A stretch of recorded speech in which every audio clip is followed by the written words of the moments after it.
Sir cinematography actual में होता क्या है? सिनेमेटोग्राफी मतलब ये है कि जो आपको दिखता है वो आप एक वीडियो में कैप्चर करते हो, और वो वीडियो में स्टोरी टेलिंग जब आप करते हो तो वही वीडियो एक सिनेमेटिक लुक देता है। जैसे आप फॉर एग्जांपल एक वेडिंग शूट कर रहे हो, तो वो वेडिंग जब आउटपुट आप क्लाइंट को डिलीवर करते हो, तो जब वो क्लाइंट वो वीडियो पूरा देखता है तो उस वक्त उसको ये फील होना चाहिए कि वो वेडिंग का दिन वापस जी रहे हैं, और उसी को बोलते हैं सिनेमाटोग्राफी। सर इस पे स्किल्स ज़्यादा इम्पोर्टेंट है या अपना पोर्टफोलियो? देख, तेरे में अगर स्किल्स ही नहीं है, अगर अपन पोर्टफोलियो और स्किल्स का कंपैरिजन कर रहे हैं, और अगर तेरे में स्किल्स ही नहीं है, स्किल्स की कमी है, तो तेरा कभी भी पोर्टफोलियो अच्छा बन ही नहीं सकता। और ओके। अगर तेरे में स्किल्स बहुत ज़्यादा है बट अगर तेरे पास वैसे इक्विपमेंट्स नहीं है तो फिर भी कोई फ़ायदा नहीं है। तो जितना इम्पोर्टेंट स्किल्स है उतना ही इम्पोर्टेंट कैमरा है, और उतना ही इम्पोर्टेंट आपका पोर्टफोलियो है। तो जब कैमरा और स्किल्स का एक कॉम्बिनेशन बनता है तब तुम्हारा पोर्टफोलियो एकदम स्ट्रांग होता है। एडिटिंग का पर्पस सिर्फ कट्स करना या इमोशंस कंट्रोल करना? बेसिकली जब एडिटिंग की बात करते हैं हम लोग, तो एडिटिंग में बहुत सारी चीज़ें आती हैं। कट करना है तो ऐसा नहीं कि वो कैसे भी आप कट कर रहे हो फुटेज को, कोई भी क्लिप डाल रहे हो, पहले आपको फुटेज को समझना पड़ता है। ओके। फिर कुछ बहुत सारे तरीके के कट्स आते हैं, जैसे एल कट्स हो गए, जे कट्स हो गए। ये सारे कट्स का यूज़ करके आप एक फिल्म बनाते हो। तो जब आप वीडियो बनाते हो तो उस वीडियो में वो कट्स का जगह पे होना ज़रूरी है। अगर कितना भी अच्छा वीडियो हो, कितना भी अच्छा शूट किया हो, वो अगर अगर पॉइंट पे नहीं है तो वो वीडियो का कोई फ़ायदा ही नहीं है। ओके। सो सर क्लाइंट को अपन इम्प्रेस कैसे करते हैं? फ़ोटो करती है उनको इम्प्रेस या स्टोरी टेलिंग अपना? फोटो या स्टोरी टेलिंग कोई अलग बात तो है नहीं। पहली ओके। बात, अगर आप फोटोग्राफी कर रहे हो और अगर क्लाइंट को इम्प्रेस करने के बारे में सोच रहे हो तो सबसे पहले ये बात सोचना छोड़ दो, क्योंकि आप कोई भी फ़ोटो क्लाइंट को इम्प्रेस करने के लिए नहीं कर रहे हो, आप टाइमलेस मेमोरीज का शूट कर रहे हो। वेडिंग एक बार ही होती है हर किसी की लाइफ में, और वही मोमेंट जो आप कैप्चर कर रहे हो वही उनका लाइफ टाइम मेमोरीज रहेगा। तो आपको उस पर्सपेक्टिव से सोचना है कि जब लोग 10 साल बाद भी वो फोटोज़ देख रहे हैं तो उनको मोमेंट रिलीव किए जैसा लगना चाहिए। सबसे इम्पोर्टेंट ये बात है। तो कभी भी ये कंसिडर ही मत करो कि स्टोरी टेलिंग के हिसाब से खींचना है, पोस्ट फ़ोटो खींचना है। हर क्लाइंट की प्रायोरिटी अलग है। किसी को पोजिंग पसंद आती है, किसी को पोस्ट फ़ोटो बहुत ज़्यादा पसंद आते हैं, तो कुछ लोगों को एकदम wide photo, natural motions, emotions या कैंडिड बोल दो, वो सब चीज़ें पसंद आती है। तो फ़ोटो जो क्लाइंट को पसंद आ रही है उनकी रिक्वायरमेंट पहले समझ के लो। ऐसा नहीं कि आप गए वेडिंग में अपने हिसाब से शूट किया, वैसा नहीं चलता। पहले क्लाइंट के साथ बात करके उनका जो रिक्वायरमेंट है आपसे, वो पहले आपको समझना पड़ेगा। जब आप वो करोगे तो अपने आप क्लाइंट को वो काम आपका पसंद आएगा, और तभी वो आपसे इम्प्रेस हो पाएगा। ऐसा नहीं कि आप उसको कोई भी फ़ोटो उठा के दे दोगे जो आपको पसंद है। ज़रूरी नहीं कि आपकी फ़ोटो जो क्लिक कर रहे हो क्लाइंट को भी पसंद आए। तो पहले उनके बारे में समझो और फिर उसमें अपना आर्ट डालो। सर एक्सपेंसिव कैमरे से बेटर फ़ोटो आती है या बेटर विजन से? कैमरा एक्सपेंसिव कितना भी हो, अगर आपके पास विजन ही नहीं है तो वो कैमरा का कोई फ़ायदा ही नहीं है। तो सबसे पहले तुमको ये समझना पड़ेगा, पहले तुम्हारे अंदर स्किल्स होनी चाहिए। विजन मतलब बेसिकली क्या है, देखने का अपना नज़रिया कैसा है। जितना आपका नज़रिया स्ट्रांग है, और फोटोज़ के लिए जब आप कोई भी फ़ोटोज़ क्लाइंट को देते हो, आपसे कैमरा कोई पूछता ही नहीं है कि आपने कौन से कैमरा पे शूट किया है, कैसे शूट किया है। क्लाइंट क्या आप देखता है, अपनी फ़ोटोज़ देखता है, और वो फ़ोटोज़ जो बनती है वो विजन से बनती है। तो सबसे इम्पॉर्टेंट है विजन, बट उतना ही इम्पोर्टेंट है आपका एक्सपेंसिव कैमरा, क्योंकि आपका विजन कितना भी अच्छा हो, उसको उस टाइप का या उस लेवल का देने के लिए आपको अच्छा कैमरा होना ज़रूरी है। फ्रेम्स देखते ही कैसे डिसाइड करते हो कि कौन सा एंगल ज़्यादा बेस्ट रहेगा? फ्रेमिंग एक ऐसी चीज़ है ना जिसके बारे में आपको बहुत ज़्यादा पढ़ना पड़ेगा। तो बहुत सारे ऐसे रूल्स हैं जो कंपोजिशन के रूल्स बनाए गए। तो क्यों बनाए गए, क्योंकि अपन जब कोई भी फ़ोटो देखते हैं तो अपना एक आई लेवल का पॉइंट होता है, वो उस सर्टन पॉइंट पे जाके रुक जाता है। इस वजह से वो चीज़ें बनाई गई हैं। तो अब जब इतने सालों का एक्सपीरियंस गेन कर लिया, इतने सारे फ्रेम्स देख लिए, इतने सारे फ़ोटोज़ क्लिक कर लिए, तो जब अपने आँखें अपने आप कोई जगह देख लेती है, तो जब आप एक्सपेरिमेंट करते रहोगे, प्रैक्टिस करते रहोगे, तो जब अपनी आँखें अपने आप कोई जगह देख लेती है, वहाँ पे खुद से फ्रेम ढूंढना स्टार्ट करती है।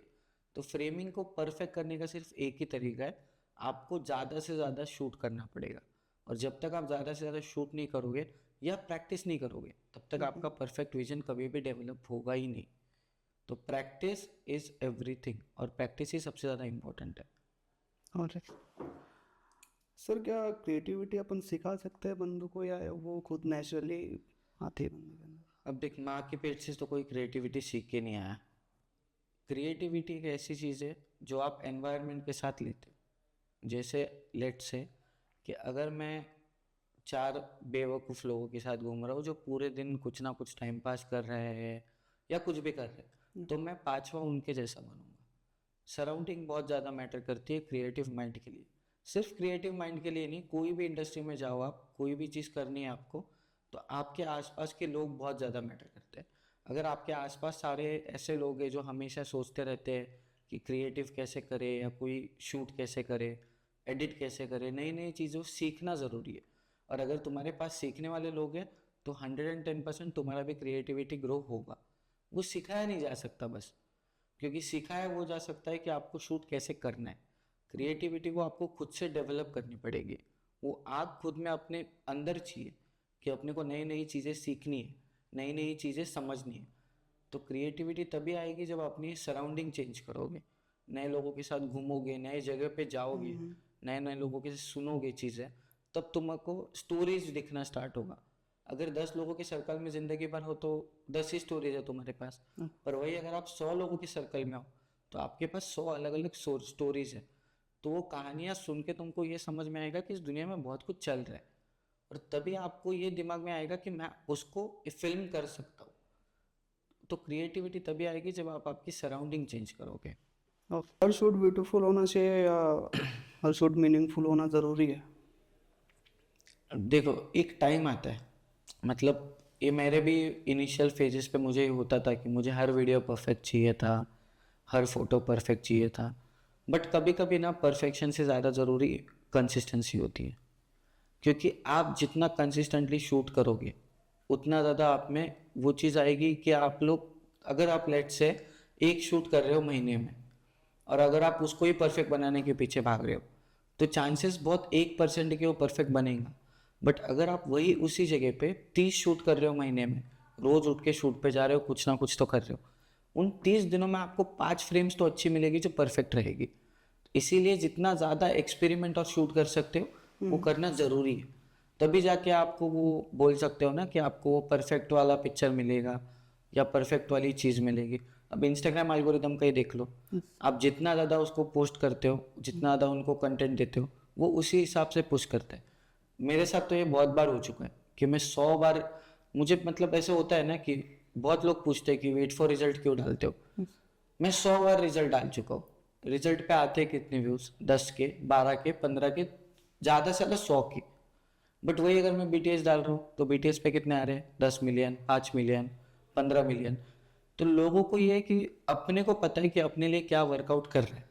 तो मेरे लिए BTS वर्कआउट करता है, मैं BTS डालता हूँ, बट रिजल्ट मेरे आईडी पे ज़रूर रहता है। तो दोनों का एक कॉम्बिनेशन होना चाहिए हर चीज़ में। हाँ। तो इसीलिए मैं बोलता हूँ कि परफेक्शन के पीछे मत भागो, कंसिस्टेंसी रखो, परफेक्शन अपने आप आ जाएगा। फिर ये एआई के बाद अभी एडिटर्स और फोटोग्राफर्स की वैल्यू रहेगी क्या, आपको क्या लगता है? देख, एक सिंपल बात है, AI बनाया तो ह्यूमन नहीं है। किसी एक ह्यूमन ने AI बनाया, ऐसे तो नहीं है अपने आप प्रकट हुआ है, नहीं ना। तो वो AI जो है एक टेक्नोलॉजी है, उस टेक्नोलॉजी कभी ह्यूमन माइंड को ब्रेक नहीं कर सकती। टेक्नोलॉजी आगे बढ़ सकती है बट ह्यूमन माइंड को कभी ब्रेक नहीं कर सकती। बट हाँ, इस ज़माने में अगर आप AI नहीं जानते हो, या AI पे शूट, मतलब AI अपने शूट में इम्प्लीमेंट कैसे करना है, स्क्रिप्टिंग कैसे करनी है, शूट में अलग अलग आइडियाज़ कैसे लेने हैं, आप AI की हेल्प से अपनी ह्यूमन माइंड को और नरिश कर सकते हो। जैसे पहले के टाइम में हम लोग अगर कोई सोचते थे तो चीज़ें ढूंढने के लिए बहुत ज़्यादा रिसर्च करना पड़ता था। अब वही चीज़ ईजी कर दी है इन्हें, पर AI कभी ह्यूमन टच नहीं दे सकता। और आजकल लोगों को ह्यूमन टच ही चाहिए, क्योंकि इस ज़माने में ह्यूमन टच बहुत मिसिंग हो गया है।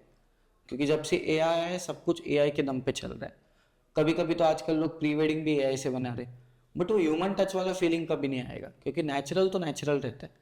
दो इंसान मिलके कुछ कर रहे हैं और AI कुछ कर रहा है। AI अपना जो मतलब टिपिकल माइंडसेट है या दिमाग तो बहुत लगाएगा वो, बट जो ह्यूमन ब्रेन है वो अलग से प्रोसेस करता है, AI अलग से प्रोसेस करता है। बट हाँ, मैं ये ज़रूर बोलूँगा कि अगर 2026 में आप लोग अगर AI का यूज़ नहीं जानते हो, या एआई का यूज़ अपने काम में नहीं कर रहे हो तो आप एग्जिस्ट ही नहीं करोगे अगले साल तक। तो एआई का इन्फॉर्मेशन बहुत ज़रूरी है, पर उसको 100% अपने अंदर मत लो, कुछ तो ह्यूमन टच उसमें होना चाहिए। ओके सर, अभी स्टूडेंट्स इसके फिल्म्स पे आते हैं एंड यूट्यूब्स पे भी बहुत वीडियोस एंड ऑल सब पड़े हुए हैं ऑलरेडी, तो वो उधर भी क्लास कर सकते हैं, ऐसा मैं बोल रहा हूँ। देख, इसका एक सिंपल चीज़ बताता हूँ। अगर आप हमारे टाइम का बात करेंगे हम लोग 2016, 15, 17, 20 तक में मान लो, कोई इंसान नहीं था जो सिखाता था। अगर तुमको सीखना है तो सिम्बोसिस, MIT वैसे यूनिवर्सिटी में जाना पड़ेगा। तो यूट्यूब भगवान है, मेरे लिए तो है। मैं जितना भी सीखा हूँ मैं यूट्यूब से सीखा हूँ, और इतना सीखा हूँ कि मैं आज 40 लोगों को सिखा पा रहा हूँ। तो यूट्यूब तो सब कुछ है, बट कैसा होता है, मैंने विद टाइम सीखा है। मेरे को बहुत 10 साल लग गए इतनी चीज़ें सीखने में। तो क्लास क्यों लगाते हैं लोग? ताकि वो 10 साल का एक्सपीरियंस, मेरा तो क्लास में इसीलिए लेता हूँ।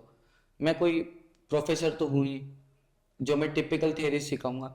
मैं मेरे क्लास में ही वही चीज़ें सिखाता हूँ कि आपको जो मैंने 10 साल में सीखा है बहुत अलग अलग सोर्सेज से, 10 साल में जो मैंने गलतियाँ की है, वही चीज़ मैं लोगों को, जो स्टूडेंट्स आते हैं मेरे पास, उनको रोकता हूँ वो गलतियाँ करने से। और जो मैंने इन्फॉर्मेशन अडॉप्ट की है इतने सारे सालों में, वही इन्फॉर्मेशन मैं अपने स्टूडेंट को प्रोवाइड कर रहा हूँ। सिंपल है। तो उनकी जो 10 साल की मेहनत है जो मैंने की है, उनको वो 25 दिनों में मिल जाती है। ओके तो इसीलिए क्लास बहुत ज़रूरी है और अच्छा भी है। ओके सर, जैसे कि आप पहले 15, 20, 10, 20 ऐसे स्टूडेंट्स को अटेंड करते हैं, राइट?